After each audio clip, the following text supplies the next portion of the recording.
Alhamdulillah. Wassalatu wassalamu ala Rasulillah Muhammad ibn Abdillah wa ala alihi wa sahbihi wa man wala. Subhanaka la ilma lana illa ma 'allamtana innaka antal alimul hakim. Rabbi shrah li sadri wa yassir li amri wahlul 'uqdatan min lisani yafqahu qawli, amma ba'du. Alhamdulillah, salah satu dari jalan yang tercepat menuju Allah Subhanahu wa ta'ala adalah melalui jalur ilmu. Allah Subhanahu wa ta'ala menaikkan derajat orang-orang yang berilmu, ilmu agama, ilmu Islam, ilmu yang mendekatkanmu kepada Allah, ilmu yang membuatmu mengerti jalan menuju Allah, ilmu yang menjadikanmu mendekat dengan surga. Jadi tahu jalan menuju surga. Ilmu Islam, ilmu agama, ilmu yang dibawa oleh malaikat Jibril dari Allah disampaikan kepada Nabi Muhammad, untuk kemudian Nabi Muhammad menyampaikan kepada umatnya, generasi demi generasi, disampaikan terus melalui lisannya para ulama-ulama yang merupakan pewaris para nabi hingga sampai di masa kita sekarang ini. Ilmu agama ini menjadi penyebab Allah mengangkat derajat orang-orang yang memilikinya. Kata Nabi Muhammad sallallahu alaihi wasallam, "Man yuridillahu bihi khaira yufaqihu fid din." Siapa yang dikehendaki baik oleh Allah, min ahli sa'adah. Para ulama mentafsirkannya dengan calon-calon penghuni surga. Siapa yang diinginkan Allah untuk menjadi penghuni surga, yufaqihu fid din, Allah akan berikan padanya pemahaman dalam urusan agama. Maka tanda seorang akan menjadi calon penghuni surga, Allah bukakan padanya pemahaman agama. Nabi Muhammad alaihi wasallam dalam banyak hadisnya menyampaikan mengenai fadilahnya menuntut ilmu. Talabul ilmi faridatun ala kulli muslim. Menuntut ilmu itu hukumnya wajib bagi setiap hamba Allah yang beriman. Man salaka tariqan yaltamisu fihi ilman, sahhalallahu bihi tariqan ilal jannah. Siapa yang berjalan menuju ilmu, siapa yang berjalan untuk menuntut ilmu, sahhalallahu bihi tariqan ilal jannah, Allah akan mudahkan baginya jalan menuju surga. Wa ghudwatun fi sabilillah aw rauhatun khairun minad dunya wa ma fiha. Belajar menuntut ilmu di waktu pagi atau menuntut ilmu di waktu sore lebih baik daripada dunia dan seisinya. Bahkan Nabi Muhammad, seperti yang Allah Subhanahu wa ta'ala mintakan, selama hidup di dunia nggak pernah minta tambahan harta. Nabi Muhammad nggak pernah minta kaya waktu di dunia, bahkan nggak pernah minta harta. Nabi nggak pernah minta harta.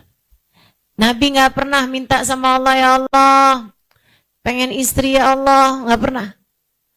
Nabi nggak pernah minta, ya Allah, pengen anak ya Allah, nggak pernah. Tapi Allah perintahkan Nabi Muhammad untuk berkata, untuk berdoa, waqul Rabbi zidni ilma. Ya Allah, katanya kata Allah Subhanahu wa ta'ala, wahai Muhammad, sampaikan, doalah, minta sama Allah. Apa mintanya? Ya Allah, tambahkanlah untuk aku ilmu. Minta tambahan ilmu. Kata Nabi Muhammad sallallahu alaihi wasallam, "Yaumun tala'at fihi syams wa lam yazid fihi ilmi la barakallahu fi tulu'i syamsi dzalikal yaum." Hari di mana matahari terbit tapi tidak bertambah ilmuku, nggak ada berkahnya hari tersebut. Nabi selalu tambah-tambah ilmunya, tambah-tambah ilmunya, tambah-tambah ilmu. Seperti bahkan diriwayatkan, Nabi Muhammad SAW pernah masuk dalam sebuah majelis, sebuah masjid. Ada dua perkumpulan. Yang satu perkumpulan halaqah sedang berzikir. Yang satu perkumpulan sedang membahas ilmu, membahas tafsir ayat, membahas tentang ilmu. Nabi Muhammad kemudian mengatakan semuanya dua-duanya adalah majelis yang baik. Akan tetapi beliau kemudian menuju kepada majelis ilmu, seolah beliau mengatakan bahwa majelis ilmu lebih baik daripada majelis zikir. Majelis ilmu lebih baik daripada majelis zikir. Saudaraku sekalian saya muliakan, bahkan dalam ayat yang kita semuanya sering ulang-ulang, kita tahu bahwa Allah Subhanahu wa taala mengangkat derajat orang-orang yang berilmu. Yarfa'illahu alladhina amanu minkum walladhina utul ilma darajat. Sungguhnya Allah Subhanahu wa taala mengangkat derajat orang-orang yang beriman di antara kalian dan mengangkat derajatnya orang-orang yang berilmu di antara kalian, darajat, dengan derajat yang tinggi. Kalau pengen dicinta Allah, maka belajarlah dengan sungguh-sungguh hingga kalian menjadi seseorang yang berilmu.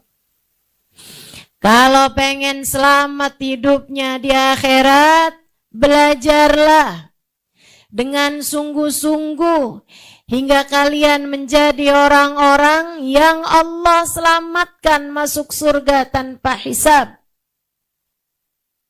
Amin ya Rabbal. Man arada dunya fa'alaihi bil ilm. Siapa yang kepengen dapat dunia, mesti ada ilmunya. Man aradal akhirah fa'alaihi bil ilm. Siapa yang kepengen dapat akhirat, pengen bahagia di akhirat, pengen senang di akhirat, fa'alaihi bil ilm.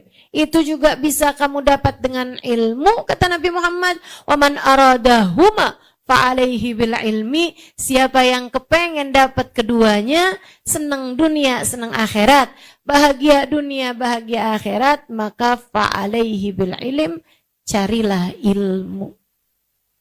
Bekalannya adalah ilmu. Pengen dicinta sama Allah, belajarlah dengan sungguh-sungguh.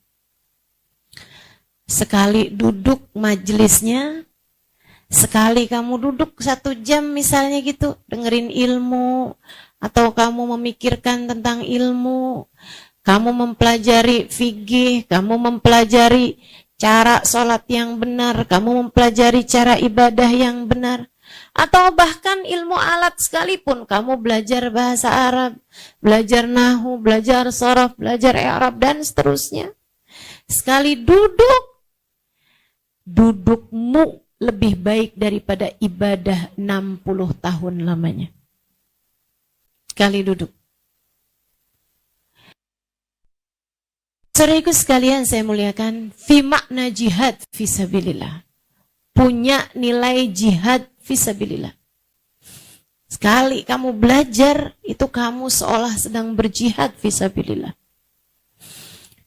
Pandangan cinta Allah tertuju kepadamu saat kamu belajar menuntut ilmu dengan sungguh-sungguh.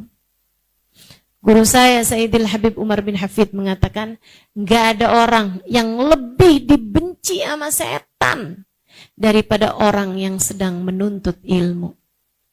Setan kesel banget sama dia. Saya mau menyesatkan orang, dia kok malah kepengen berada di jalan yang lurus. Saya kepengen terus-terusan bikin orang salah jalan. Dia malah niat, kalau saya berilmu, saya akan memberikan atau memberitahu jalan yang lurus kepada orang-orang yang lain. Tujuannya udah bertolak belakang sama tujuannya setan. Makanya orang yang digodain setan paling banyak ya para santri. Gimana caranya setan godain? Macem-macem. Ada yang begini nih. Kalau ngobrol matanya terang banget, giliran belajar ngantuk aja. Ada enggak? Mana orangnya?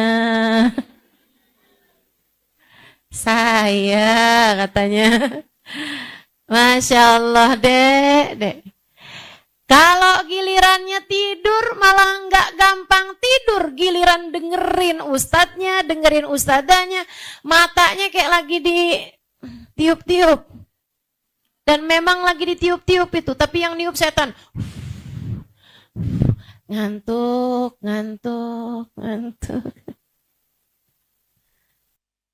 Masya Allah. Jadi sikut sekalian, setan sebel banget sama orang yang nuntut ilmu. Setan benci sama para santri-santri, digodain setengah mati. Salah satu caranya setan godain, lagi baru belajar, kebayang-bayang, kayaknya dia tambah ganteng aja.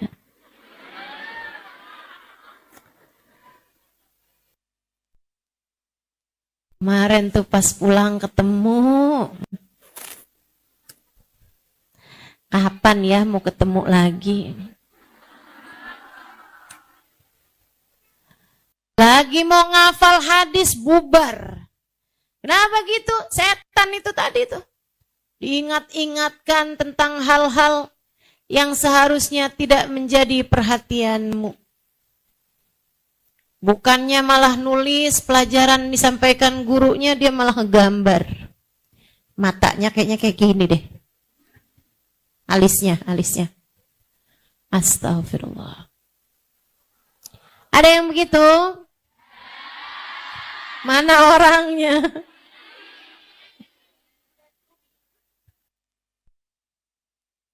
Masya Allah. Banyak cara setan godain. Salah satunya adalah dengan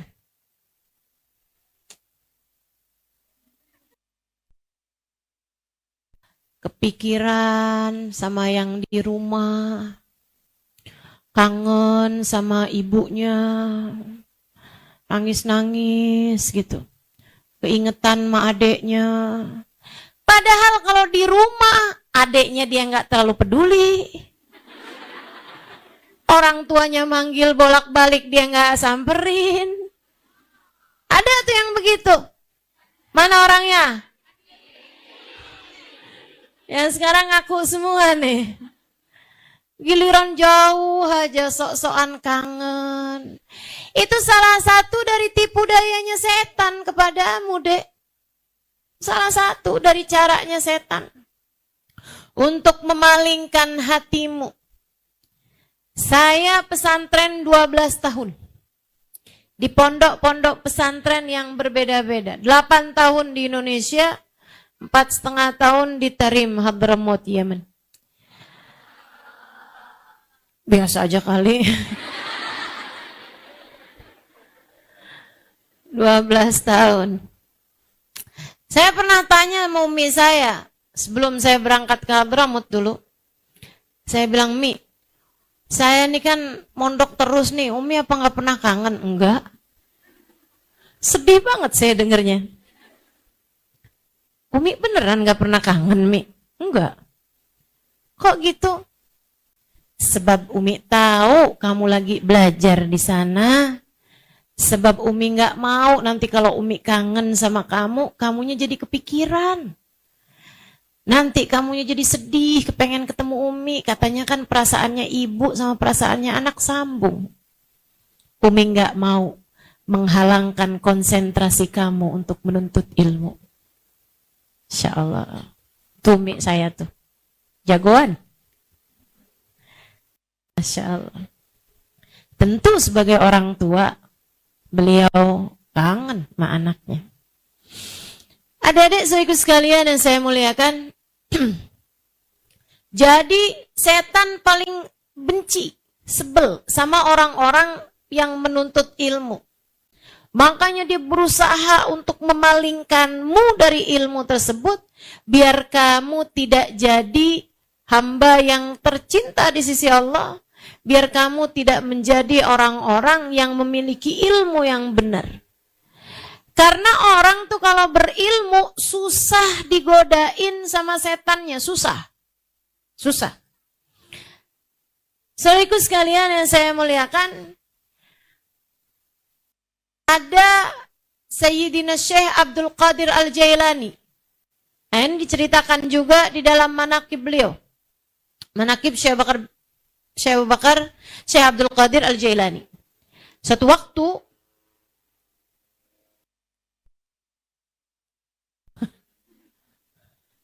ngeplas sebagai backsound ya. Suatu waktu teman-teman, Syekh Abdul Qadir Jailani lagi ibadah malam. Sendirian di mihrabnya lagi khusyuk. Habisnya selesai ibadah doa lagi khusyuk. Tiba-tiba kelihatan cahaya terang benderang di depan beliau. Beneran cahaya, beneran. Menyilaukan mata. Kemudian kayak semacam gempa tanah ini. Kemudian terdengar suara gemuruh bersama dengan cahaya tersebut. Kemudian ada suara, "Ya Abdul Qadir, inni anallah." Wahai Abdul Qadir, aku adalah Allah. Qad ahlaltu lakal muharramat. Mulai sekarang wahai Abdul Qadir, kamu sudah sampai, kamu sudah usul sehingga aku halalkan kepadamu yang haram-haram. Yang asalnya haram sekarang udah halal semua buat kamu Abdul Qadir, karena kamu udah lewat. Udah lewat nih, syariat nih udah berhasil kamu lewatin dengan kamu ibadah, dengan kamu sungguh-sungguh, dengan kamu mujahadah, dengan kamu melakukan semua hal itu. Mulai sekarang kamu sudah tidak lagi diharamkan melakukan apapun. Syekh Abdul Qadir Jailani ambil batu, kemudian melempar ke arah sumber suara, seraya mengatakan, "Ikhsya ya la'in." Kurang ajar kamu dasar terkutuk setan. Ngapain kamu ganggu-gangguin saya? Cahayanya redup, kemudian dari arah tadi itu keluarlah setan. Saya nggak diceritain rupanya setan kayak gimana, dan saya juga nggak kepengen ketemu sama setan. Datang nih si setannya. Setannya bilang, "Abdul Qadir, dari mana kamu tahu kalau saya tuh setan? Saya sudah dengan cara ini menyesatkan lebih dari 70.000 ahli ibadah yang tidak berilmu. Ahli ibadah yang gak punya ilmu sudah aku sesatkan dengan cara ini. Akhirnya mereka nggak ibadah lagi, akhirnya mereka jalannya salah, ngerasa dirinya udah ada di awang-awang, ngerasa dirinya udah jadi wali. Makanya sering kita dapetin ada orang pintar, bisa begini, bisa begitu, tapi nggak sholat. Kan banyak tuh yang begitu. Ada aja gitu. Orang-orang yang ngerasa dirinya udah sampai kepada Allah, kemudian meninggalkan perintah-perintah Allah karena tidak didasari ibadahnya dengan ilmu. Apa jawab Syekh Abdul Qadir Jailani? Min gaulik, dari ucapanmu sendiri. Ucapan yang mana? Ucapanmu, qad ahlaltu lakal muharramat, telah aku halalkan untukmu yang haram-haram. Gimana saya mau percaya? Manusia paling akrab, manusia paling dekat sama Allah Subhanahu wa taala. Manusia paling tinggi nilainya, paling mulia yang pegang kunci surga namanya Nabi Muhammad. Allah tidak pernah menghalalkan padanya apa yang haram. Nabi Muhammad minum minuman keras haram apa enggak haram? Haram. Nabi Muhammad meninggalkan salat halal apa haram? Haram. Nabi Muhammad tuh bahkan yang enggak wajib jadi wajib buat Nabi Muhammad. Kayak tahajud. Tahajudnya orang lain hukumnya sunnah. Tahajudnya Nabi Muhammad hukumnya wajib. Teman-teman saudaraku sekalian yang saya muliakan. Katanya Syekh Abdul Qadir Jailani, kalau bahkan buat Nabi Muhammad aja yang haram tetap haram, masakah mungkin untuk orang seperti saya yang haram-haram bisa jadi halal? Ya saya udah tahu kalau kamu ini pastilah bukan Allah, melainkan adalah syaitan. Setan paling sebel makanya sama orang yang berilmu. Karena susah. Godainnya susah. Godainnya susah. Setan ini teman-teman. Ada satu cerita. Gak apa-apa lah ya saya ceritain ya. Sorean gak nih?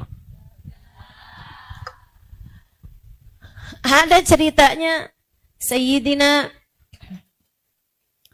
Fudail ibn Iyad alaihi ridwanullah. Seorang ulama terkemuka. Sayyidina Al-Junaid, mohon maaf. Sayyidina Al-Junaid. Al-Junaid ini teman-teman, seorang ulama luar biasa, punya ilmu, punya pondok pesantren, punya santri banyak. Orang-orang pada belajar sama beliau.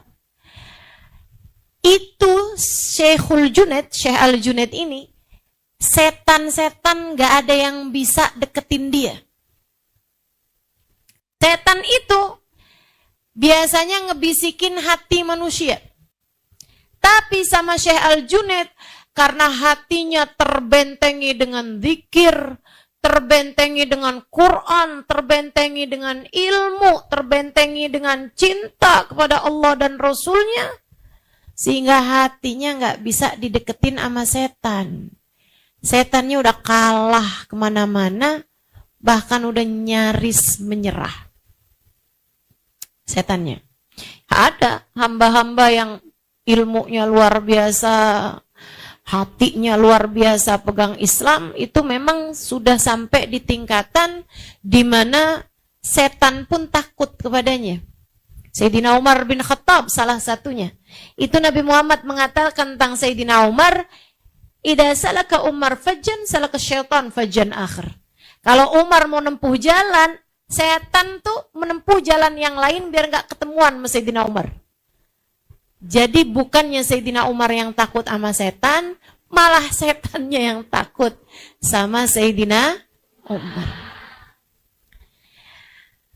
Adik-adik sekalian, Syekhul Junaid dari nggak bisa hatinya dibisikin sama setan, akhirnya setan-setan ini rapat.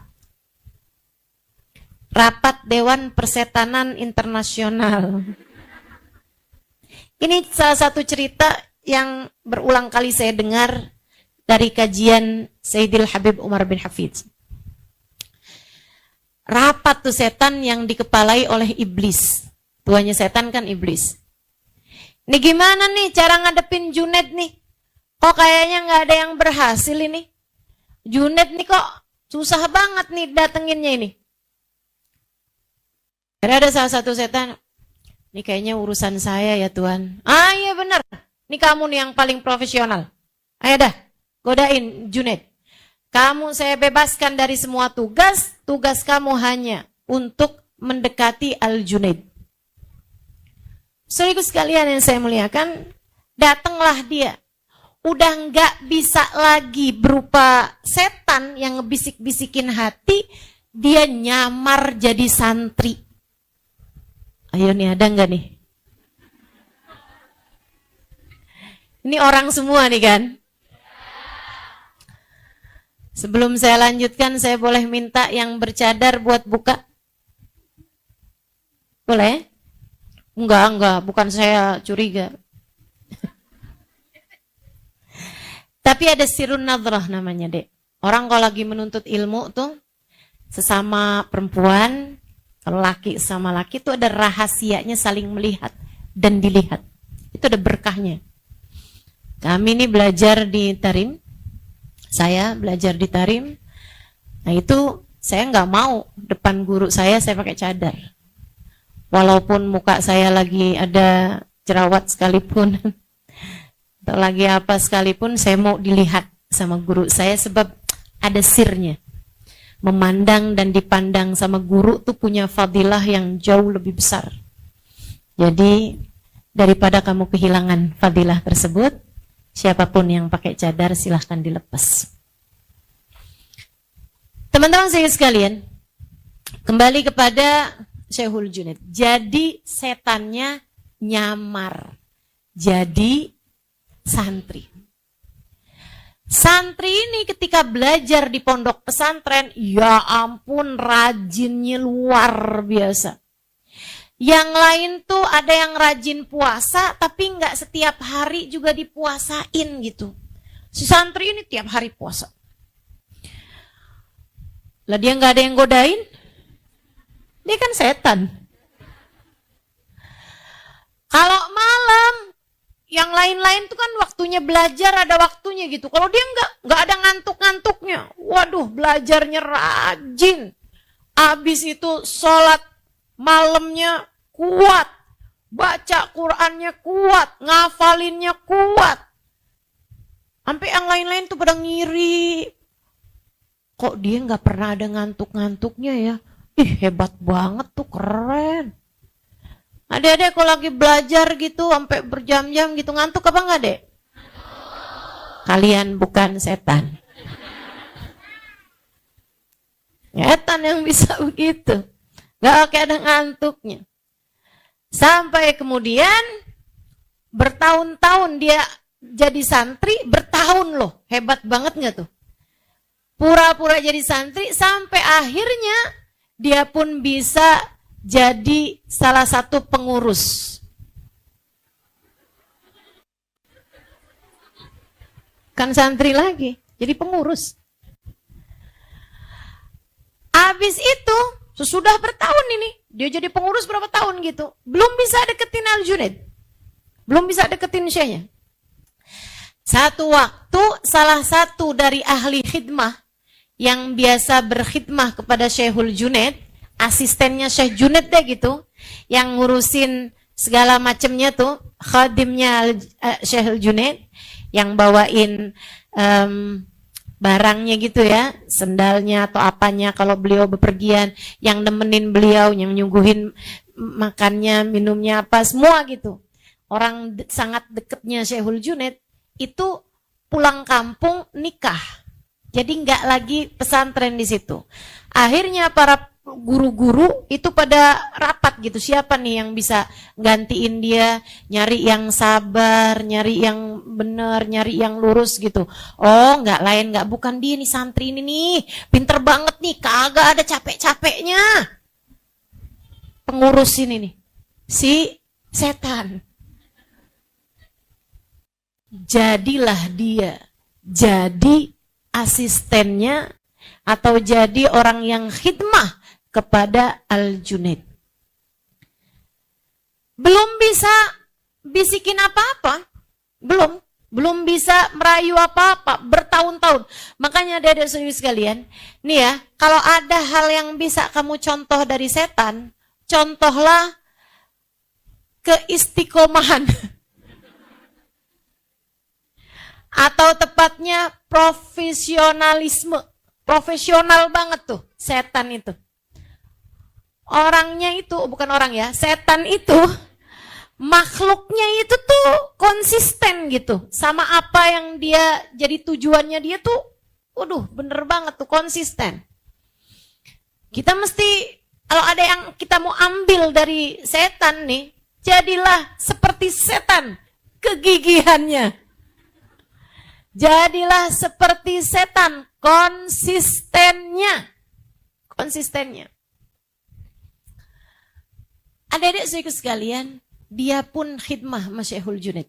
belum bisa ngasih bisikan apa-apa, belum bisa menyesatkan apa-apa, bertahun-tahun loh ini, sampai 10 tahun. Dari mulai jadi santri ini udah sampai 10 tahun. Satu waktu, Syekh Al-Junaid tuh kedatangan tamu. Malam-malam, jam-jam 3, jam 4 lah kalau di sini ya. Syekh Al-Junaid sama temennya ini dari rumah mau ke masjid. Jalannya tuh gelap. Jadilah santri ini tadi nih pegang lampu buat nerangin jalannya Al-Junaid. Jadi dia jalan di depan gitu kan. Nah, bawain lampunya nih. Saya mau pergi ke masjid sama tamu kita ini. Lebek. Syekh lebek. Dibawa tuh diambil. Lampunya kayak semacam petromak gitu ya. Ada yang tahu, pelita gitu. Nah itu. Jalan di depan, bawa lampu tersebut. Lagi di tengah jalan. Kawannya ini, seorang wali juga, min auliyaillah, seorang ulama. Dari ulama-ulamanya Allah. Dia bisik-bisik ke Syekh Al-Junaid. Setan kan pendengarannya tajam. Dia dengar. Siapa nih Junaid? Depan kita nih. Bukan orang. Katanya gitu. Syekh Junaidnya juga bilang, emang bukan.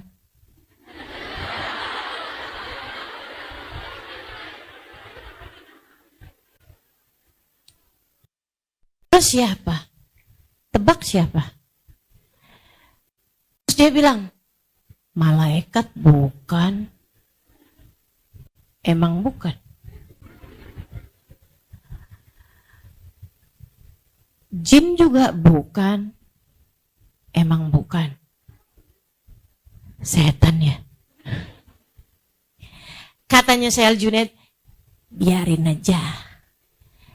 Biarin aja, dia udah 10 tahun di sini.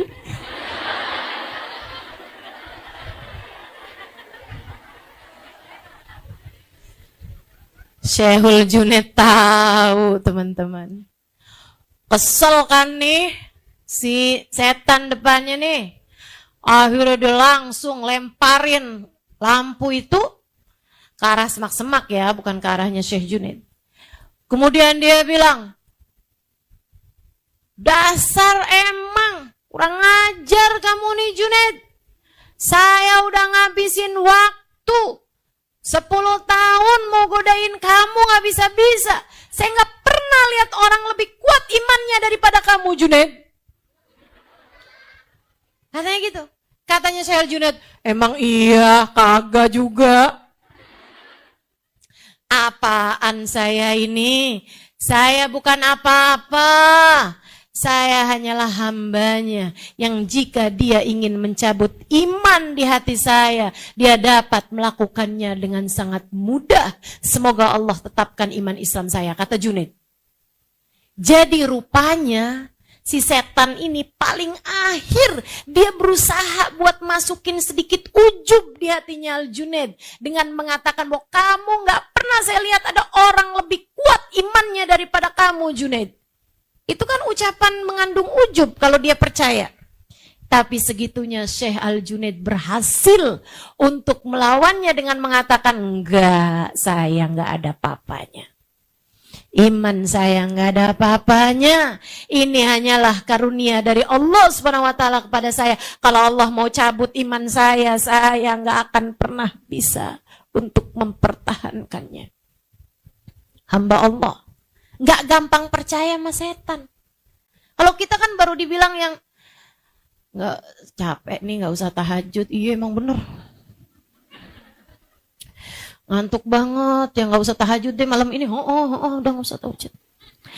Kayak gampang banget gitu. Baru dibilangin, ih kamu nih solehah banget ya. Emang iya.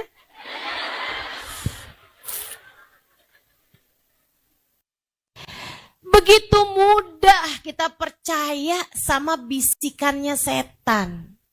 Ya kan? Ngajakin kita ujub dan seterusnya. Nah ini untuk bisa bikin kita jadi seorang yang bisa tahu tipu dayanya setan, kita harus belajar.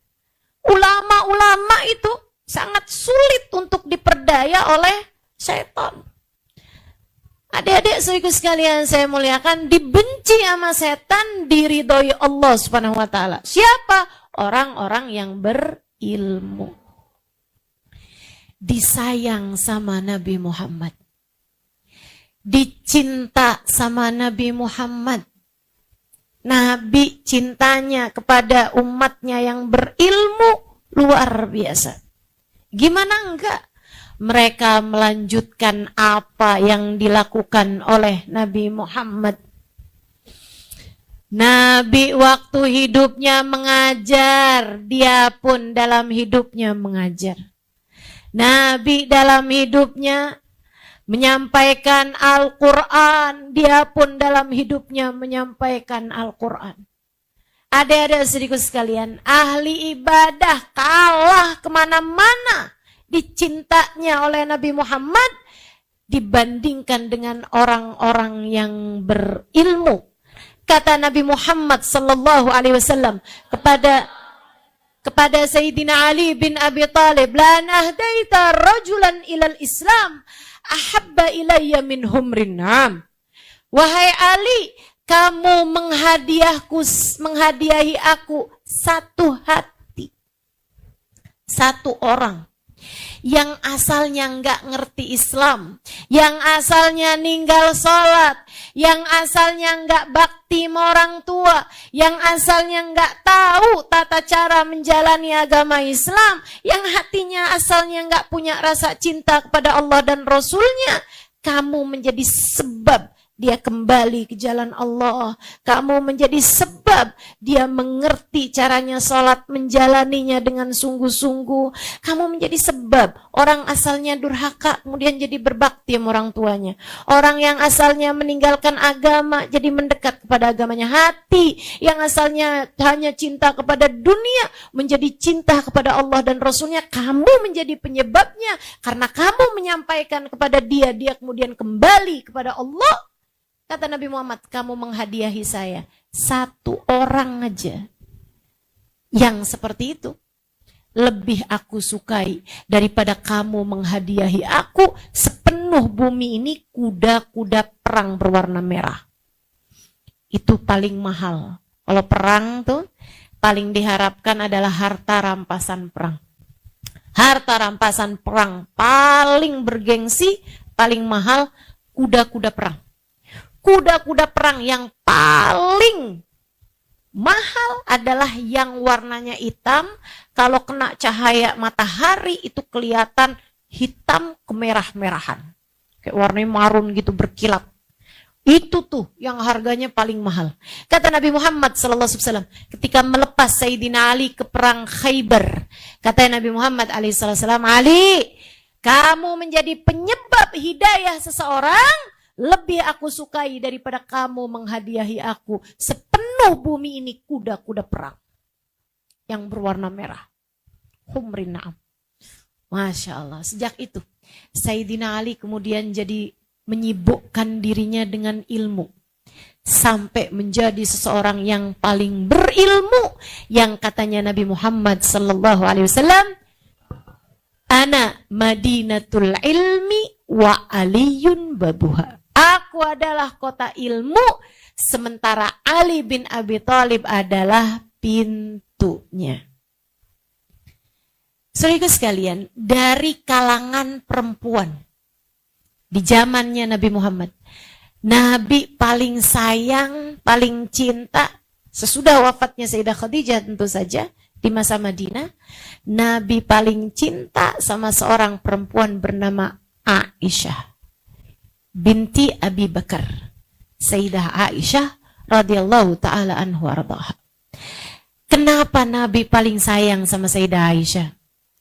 Karena paling menyenangkan, Ustazah? Bukan. Bukan. Nabi bisa aja mudah mendapatkan perempuan yang menyenangkan buat beliau. Enggak, bukan itu. Istri-istri Nabi yang lain juga menyenangkan Nabi. Kenapa Sayyidah Aisyah jadi yang paling dicintai sama Nabi Muhammad?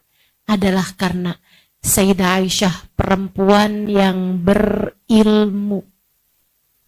Sayyidah Aisyah itu enggak berhenti-henti belajar. Pinter. Saudara sekalian, kamu jangan lihat Sayyidah Aisyah kayak sebagai istri Nabi Muhammad yang pencemburu. Kamu keliru. Sayyidah Aisyah itu meriwayatkan lebih daripada 2000 hadis. Menjadi perempuan, sahabat perempuan yang paling banyak meriwayatkan hadisnya Nabi besar Muhammad sallallahu alaihi wasallam. Menjadi yang keempat terbanyak meriwayatkan hadis sesudah Sayyidina Abdurrahman bin Sakhr atau Abu Hurairah, kemudian Ibnu Umar, kemudian Sayyidina Anas bin Malik, yang keempatnya adalah Sayyidah Aisyah binti Abu Bakar. Pinter banget. Bahkan para sahabat meriwayatkan, qad ra'ayna wa ma ra'ayna ahadan afqah bihalal wa haram min Sayyidah Aisyah.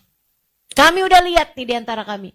Nggak ada yang lebih ngerti hukum fikih, hukum halal haram satu permasalahan lebih daripada Sayyidah Aisyah radhiyallahu taala anha warḍaha. Kelas ilmunya bahkan diakui oleh para ulama-ulama kaum laki-laki sekalipun. Sayyidina Ali bin Abi Thalib dalam beberapa permasalahan ketika ditanya tentang hukum sesuatu atau ditanya tentang makna dari ayat-ayat tertentu, beliau mengatakan is'alu Aisyah fa innaha a'lam minni fi hadhil mas'alah. Tanyakanlah masalah ini kepada Sayyidah Aisyah, dia lebih mengerti dalam masalah ini dibandingkan saya. Subhanallah, pinter banget Sayyidah Aisyah menceritakan tentang dirinya. Ketika aku membuka Al-Quran, ketika saya membaca Al-Quran, dari awal hingga akhirnya, dari ayat pertama sampai ayat terakhirnya, semua ayat-ayat tersebut, saya tahu kapan turunnya. Saya tahu sebab turunnya. Saya tahu hukum yang terkait di dalamnya. Saya mengerti hikmah-hikmah di dalam ayat tersebut. Bahkan saya mengerti tata bahasa Arabnya di dalam setiap ayat-ayat Al-Quran tersebut. Keren. Ini Sayyidah Aisyah. Perempuan brilian. Perempuan cerdas sekaligus pandai. Karenanya Nabi Muhammad sayang padanya. Nabi cinta padanya. Kamu kepengen dicinta sama Nabi Muhammad? Belajarlah agama ini dengan sungguh-sungguh deh. Pelajari ilmu Islam dengan sungguh-sungguh. Belajar. Saya dulu belajar panjang. Ya, walaupun sampai sekarang segini-gini aja. Tapi teman-teman, ketika saya pulang dan kemudian mengajar di Indonesia, sebelumnya saya mengajar juga di Tarim Hadramaut, Yaman. Ketika saya pulang ke sini gitu, tiap kali saya ada di satu daerah gitu, saya tanya, di sini tukang jahit ada? Ada ustazah, banyak. Dokter ada? Banyak ustazah. Bidan melahirkan? Banyak ustazah. Arsitek, tukang bikin gambar-gambar bangunan, banyak ustazah. Penyanyi yang suaranya bagus ada? Ada ustazah. Ustazah, ada apa enggak? Siapa ya ustazah di sini ya? Banyak sekali daerah-daerah di berbagai macam belahan di Indonesia ini yang tidak punya ustazah. Nggak punya ustazah. Maksud saya ustazah bukan penceramah teman-teman. Tapi yang mengerti. Kalau ditanya ustazah, saya nih keluar darah udah lebih dari 15 hari. Sekarang ini saya keluar darahnya tapi pekat ustazah. Apakah saya istihadah ataukah saya haid? Dia mengerti bagaimana memberikan jawabannya dengan berdasarkan ilmu. Karena dia mempelajarinya di pondok pesantren. Kalau ditanya ustazah, suami saya kemarin mengatakan begini sama saya. Kamu mulai sekarang jangan tinggal lagi di rumah sini. Ustazah, apakah sudah jatuh talak saya? Apakah sekarang dia sudah tidak lagi jadi suami saya, Ustazah? Apakah kami sampai sekarang masih dalam hubungan rumah tangga atau tidak nih Ustazah? Dia ngerti bagaimana cara menjawabnya berdasarkan dengan ilmu, bukan asal jawab aja, tapi berdasar dengan ilmu. Tambah lebih jarang lagi ustadzah-ustadzah yang bisa baca kitab gundul. Bahkan kadang-kadang di beberapa daerah, jangankan gundul, yang berharokat aja nggak bisa baca. Tak lancar bacanya. Lah kalau dia ngajarin apa ya? Ilmu agama ini perlu kesungguh-sungguhan untuk dipelajari, Dek. Makanya yang benar-benar belajarnya. Yang sungguh-sungguh belajarnya. Saya dulu sungguh-sungguh belajarnya. Sampai teman saya tuh bilang, saya nggak percaya kalau Kak Imah nih nanti nggak jadi ulama. Saya nggak percaya. Kenapa gitu saya bilang? Lah belajarnya kayak gini Kak. Saya dapat tugas mengajar bahkan di saat saya belum sungguh-sungguh menguasai ilmu tersebut. Sehingga akhirnya setiap malam saya mesti baca puluhan halaman kitab. Dari 5-6 kitab saya buka semuanya, saya baca masing-masingnya berapa puluh halaman. Kemudian saya harus dengarkan keterangan-keterangan dari para guru-guru pakai kaset gitu kan. Saya rinciin, saya tulisin semuanya. Saya kadang kalau jam 10 malam gitu, saya lewatin kamar-kamar adik-adik santri. Saya liatin kamar-kamar mereka, udah waktunya tidur. Saya suka masukin ke sana, saya bilang, ayo tidur, udah waktunya tidur. Ayo tidur. Jangan lupa baca tabarak, jangan lupa baca doa sebelum tidur. Saya masukin kamar-kamar mereka, habis itu saya balik lagi, saya iri banget sama mereka. Udah bisa tidur nih jam segini, saya gak boleh tidur. Kalau saya tidur malam hari ini, jam segitu, saya gak bisa ngajar besok pagi. Karena apa yang saya ajarin besok, belum saya pelajari semuanya. Jadi malam itu, saya lahap semua puluhan halaman-halaman kitab. Kurang mendidih aja tuh kepala saya. Baru jam 1, jam 2 malam selesai, saya tutup sesudah saya bikin kesimpulannya. Baru tenang saya, baru pun tidur saya. Hampir tiap hari kayak begitu. Teman saya bilang, Kak Ima. Gak ada orang belajar modelannya kayak Kak Ima begini. Masya Allah. Apakah saya menyesal kehilangan banyak waktu tidur? Enggak. Apakah menyesal saya karena waktu zaman muda saya nggak punya waktu buat pacaran? Enggak. Apakah saya menyesal karena masa-masa itu saya jadi terlambat menikah setidaknya dibandingkan dengan orang-orang di kampung saya? Enggak. Enggak nyesel. Enggak ada nyesel-nyeselnya. Malah andai waktu bisa saya ulang. Saya ingin kembali untuk melanjutkan masa-masa di mana saya menyibukkan diri membaca kitab-kitab tersebut. Ingin rasanya kembali bisa bergumul dengan ilmu-ilmu pengetahuan. Ingin rasanya bisa menghafalkan lebih banyak ayat Al-Quran karena saya bukan penghafal Al-Quran. Saya nggak hafal Quran. Andai waktu bisa saya ulang, saya kepengen ngafalin Quran. Saya lebih banyak menghafalkan hadis-hadis Nabi Muhammad sallallahu alaihi wasallam. Adik-adik seriku sekalian kurang. Karena memang ilmu agama itu banyak, luas, dalam. Seolah berkata kepada kita, atini kullak ba'atik ba'di. Berikanlah seluruh dari waktumu, aku akan berikan kepadamu sebagianku. Seolah ilmu tuh berkata begitu. Kamu kasihin semua waktu kamu buat saya akan ajarin kamu sedikit ilmu. Segitunya Yang udah belajar bener-bener aja, dapatnya sedikit. Gimana yang belajarnya males-malesan? Gimana yang dikit-dikit kebayang-bayang mukanya mantan? Gimana yang dikit-dikit kebayang-bayang mukanya cowok yang di luar sana itu?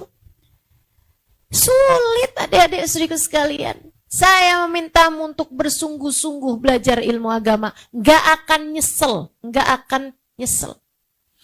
Ilmu agama ini ketika kita pelajari, saya ketika mempelajari ilmu agama dalam banyak tahun, dan sampai sekarang pun tidak berhenti juga untuk mempelajarinya, saya jadi lebih banyak ngerti tentang Rahman Rahimnya Allah.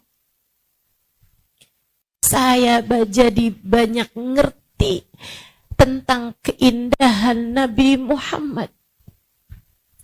Dan itu tidak bisa dibandingkan dengan hal indah apapun yang ada di atas muka bumi ini untuk dipelajari. Kamu belajar ilmu agama, tambah lama, kamu jadi tambah lebih ngerti tentang Allah. Kamu jadi tambah lebih paham tentang kasih sayangnya Allah. Kamu jadi tambah lebih ngerti siapa itu Nabi besar Muhammad. Kamu jadi tambah lebih paham betapa Allah ternyata lebih dekat daripada urat nadimu sendiri. Kamu jadi lebih bisa merasakan betapa syafaat dan kasih sayang Nabi Muhammad tak tertandingi, termasuk untuk dirimu sendiri. Nikmat orang yang ngerti ilmu agama. Senang orang yang ngerti ilmu agama. Karenanya jangan disia-siakan. Kesempatan buat jadi santri jangan disia-siakan. Jangan disia-siakan.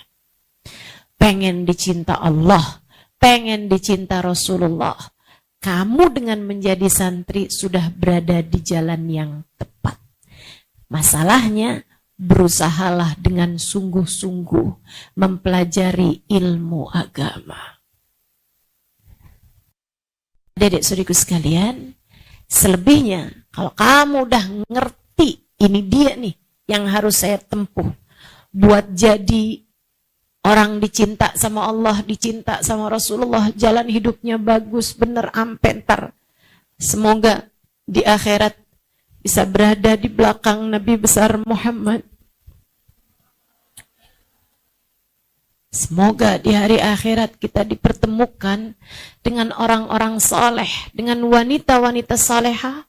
Semoga di akhirat kita dapat dipertemukan dengan Sayyidah Aisyah, dapat dipertemukan dengan Sayyidah Khadijah, dapat dipertemukan dengan Sayyidah Fatimah. Kalau kamu kepengen kayak begitu deh, selain daripada kamu yang sungguh-sungguh menuntut ilmu dan meninggalkan perbuatan-perbuatan yang haram, tinggalin yang haram. Allah tuh susah mau kasih kamu yang kamu mau dari ilmu yang bermanfaat kalau kamu tidak meninggalkan apa yang kamu mau dari perbuatan maksiat. Maksiatnya tinggalin, dosanya tinggalin. Dengan cara itu lebih mudah Allah Subhanahu wa taala memberikan ilmu yang manfaat bagimu. Katanya Syekh Waqi, gurunya Imam Syafi'i, seperti yang diriwayatkan dalam riwayatnya Imam Syafi'i, syakautu ila waqi'in su'a hifdhi fa arsyadani ila tarkil ma'asi fa akhbarani bi annal ilma nurun wa nurullahi la yuhda lil 'asi. Aku mengadu kepada Syekh Waqi tentang buruknya hafalanku. Syekh Waqi memberikan petuah padaku untuk meninggalkan maksiat. Beliau mengatakan bahwa ilmu adalah cahaya dan cahaya Allah tak akan diberikan kepada para pendosa. Cahaya Allah tak akan diberikan kepada para pendosa. Cahaya Allah tak akan diberikan kepada para pendosa. Bisa dikasih ilmu pengetahuan aja, tapi bukan ilmu pengetahuan yang bisa jadi cahaya. Padahal nggak ada artinya ilmu pengetahuan tanpa menjadi cahaya dalam kehidupan. Karenanya kalau kepengen dapat ilmu yang manfaat, pengen jadi ulama, satu tadi pesan saya, pelajari dengan sungguh-sungguh. Kedua, tinggalkan dosa. Tinggalkan maksiat, tinggalkan dosa. Yang ketiga, kalau kamu kepengen dapat ilmunya nih, dengan ilmu yang manfaat, Allah karuniakan kepadamu ilmu yang jadi cahaya. Adik-adik saudaraku sekalian, hormati guru, hormati ulama, yang cinta sama guru, yang cinta sama ulama, berkhidmahlah kepada gurumu. Nggak usah ragu-ragu, nggak usah bimbang-bimbang, nggak usah. Kamu nggak boleh ragu sama kemuliaan gurumu. Kamu boleh ragu kepada dirimu, tapi tidak boleh ragu terhadap kemuliaan gurumu. Dihormatin gurunya, disayangin gurunya. Katanya Sayyidina Ali bin Abi Thalib, ana abd man allamani walau harfan wahidan insya'a ba'ani wa insya'a a'taqani. Saya adalah budak dari seseorang yang mengajarkan kepada saya walaupun hanya satu huruf. Nah kalau satu huruf diajarin aja, kata Sayyidina Ali, saya budak dia. Gimana dengan yang mengajarkanmu jalan menuju surga? Gimana dengan yang mengajarkanmu hingga kamu tahu jalan cinta kepada Nabi Muhammad, hingga kamu kenal sama Allah Subhanahu wa taala? Bukankah kamu layak untuk menjadi budaknya? Insya'a ba'ani. Kalau dia mau, dia besok jual saya jadi budaknya. Saya disuruh apa aja mau, kata Sayyidina Ali, kepada orang yang sudah mengajar kepada saya. Wa insya'a a'taqani. Kalau dia mau, dia boleh bebaskan saya, terserah dia. Sebab saya sudah menjadi budaknya. Gitu cara Nabi Muhammad mengajarkan kepada para sahabat bagaimana memperlakukan guru. Nabi itu menyuruh kita buat hormat sama guru, nyuruh kita buat hormat sama orang tua, semua hal udah diajarkan oleh baginda kita Nabi besar Muhammad sallallahu alaihi wasallam. Kamu kalau kepengen dapat ilmu yang menjadi cahaya, inget-ingetin tuh pesan saya. Pelajari dengan sungguh-sungguh, habiskan waktumu untuk menuntut ilmu, buat belajar. Jangan kebanyakan males, jangan kebanyakan waktu terbuang. Kemudian yang keduanya tadi, tinggalkan dosa-dosa. Yang ketiganya, sayangi dan hormati gurumu. Khidmah kepada gurumu apapun aja. Jangan sampai membuat gurumu sakit hatinya. Karena mereka setara orang tua.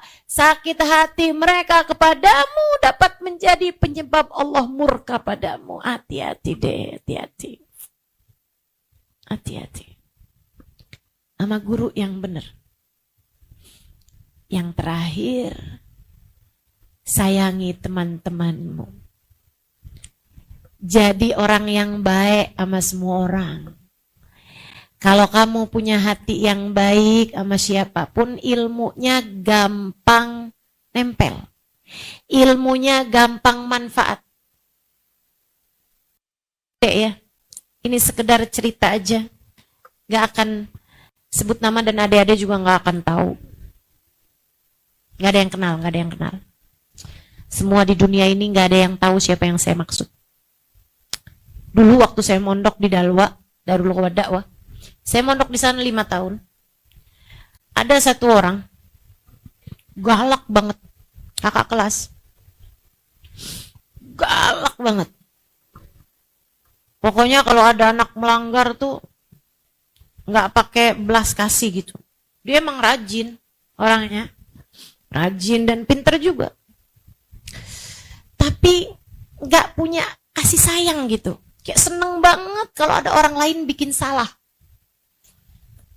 Kayak kelihatannya tuh dia yang harus paling hebat, paling menonjol, paling begini, paling begitu gitu. Di antara sesama teman-temannya. Pinter.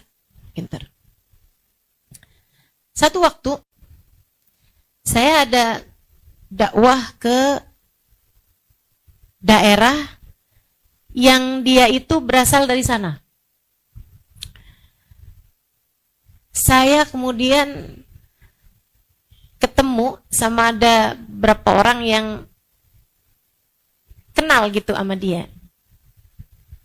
Bukan satu pesantren, bukan. Saya tanyain gimana kabarnya.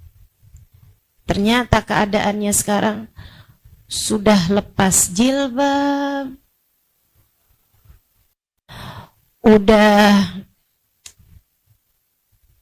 jauh dari agama, keadaannya udah sangat menyedihkan gitu.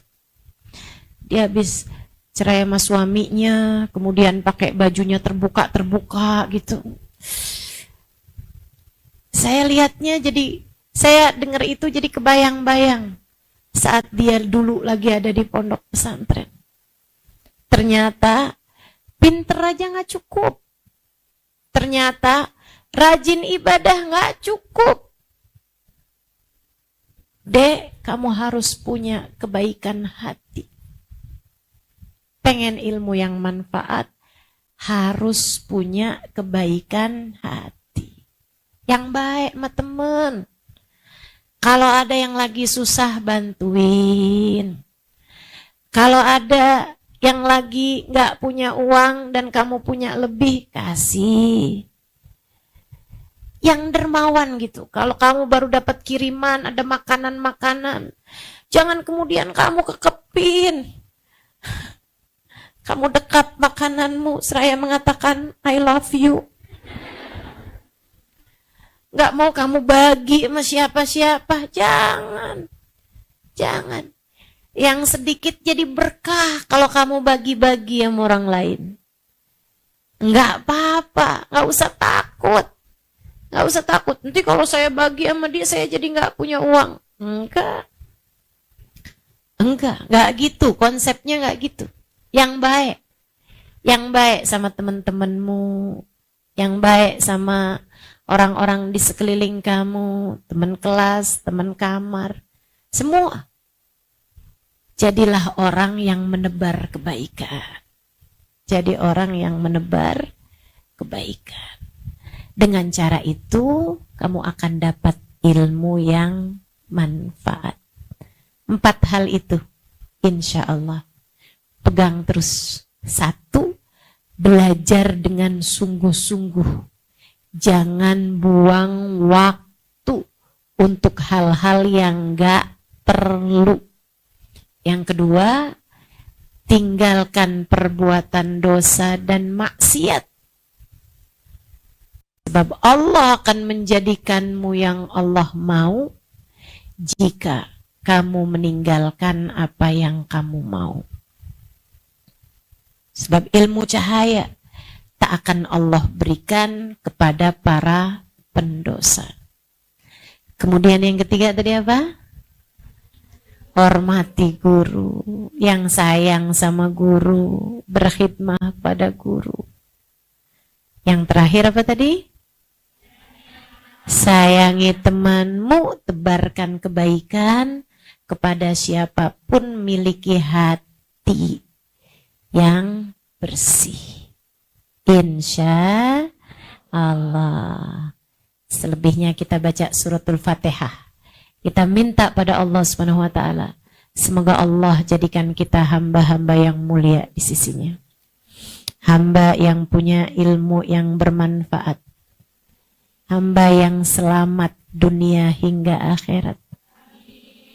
Kita minta pada Allah Subhanahu wa taala, Jalla Jalaluhu wa ta'ala azamatuh, kasih sayangnya kepada kita sekalian. Kita minta kepada Allah agar mendekatkan kita dengan Nabi besar Muhammad.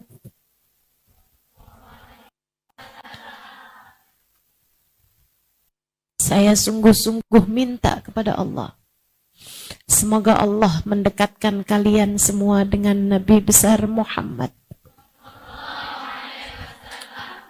Sebab tak ada keindahan lebih indah daripada Nabi Muhammad.